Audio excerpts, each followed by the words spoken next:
Let's talk about ReesaTeesa and her viral story that is breaking the internet, and I think will break the internet for the rest of the week and possibly for the rest of the month. This was not the Valentine's Day story we were expecting to hear, but we heard it.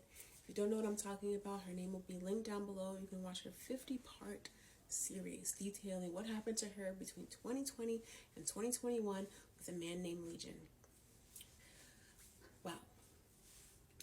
I think that there are so many things that can be taken away from this story, but the three things that I want to hit on are the 2 weeks, the fake calls, and the fake housing and car things. And I think that's like the main part of the story in terms of his lives, etc. The details here and there. But starting with the 2 weeks, I think that they were both filling a void for each other in a way. He was filling the provider and protector void that she has, and she was filling the companionship, maybe mother void that he has. I say this because of the 2 week scenario, right? So, 2 weeks in, he moves into her place. Whoa, right? Weird. On her end, I think that her guard was let down because he was willing to come to her rescue and help her with her flat tire and pay for the flat tire, which kind of screams like good person, provider, protector. This is the man that you've been looking for and waiting for, especially probably compared to the other men that she has been dating. In the Black community, for some people, the dating is not dating, And so some of us romanticize like what it means to like fall in love, and so sometimes one good act might cloud our judgment. And I think that that first act that he did set the standard or set the tone for the entire relationship as a provider and a protector, and which is going to lead me to my next point, his void. So I think that his void was companionship, and or validation through women. I don't know where that comes from because we haven't talked to him, but it's clear that he was a womanizer in a way. We know this from the texts that he was sending out on Facebook Messenger, the fact that he was married 2 times before that, the fact that he probably has tons of girlfriends that will eventually come out and talk about him.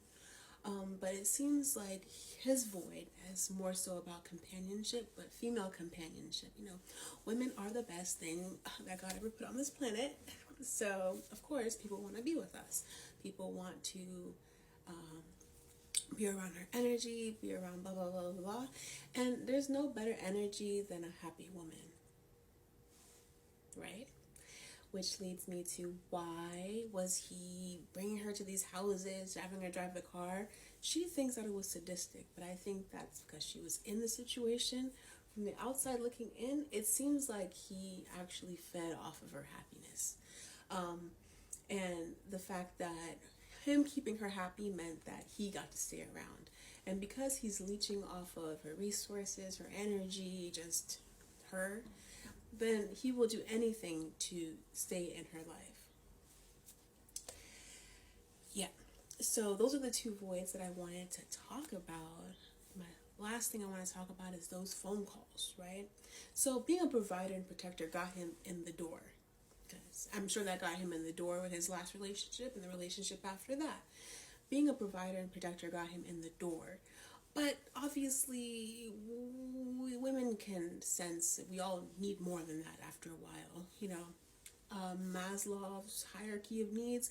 Once one is met, then you got to get to the next level, and to the next level, and to the next level. And so that next level is going to be actual compatibility. She herself said that she wanted to marry her best friend, which means you got to actually be compatible with her. We don't know who this man is, but he's clearly a chameleon who mirrors behavior. What behavior was he mirroring? The fake phone calls. The fake phone calls. Fake. Fake phone calls with who? Not his ex-girlfriend or anything like that to make her jealous, because that's the route that he could have taken, but fake phone calls with family and friends. Why? Because she was on phone calls with family and friends on the daily. She liked to talk to her mom, she liked to talk to her aunt, she liked to talk to her friends. So obviously he sees, oh, she values family and friendship, so he has to value family and friendship as well. Yeah.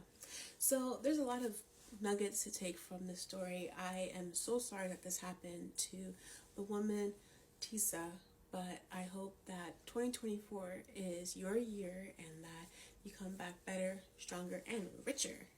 Go get that money, girl. And go get whatever your heart desires. This time we can just wait a little bit longer. And I think that she absolutely learned a valuable lesson, and we can all learn from her lesson. And we should thank her for her contribution to the app.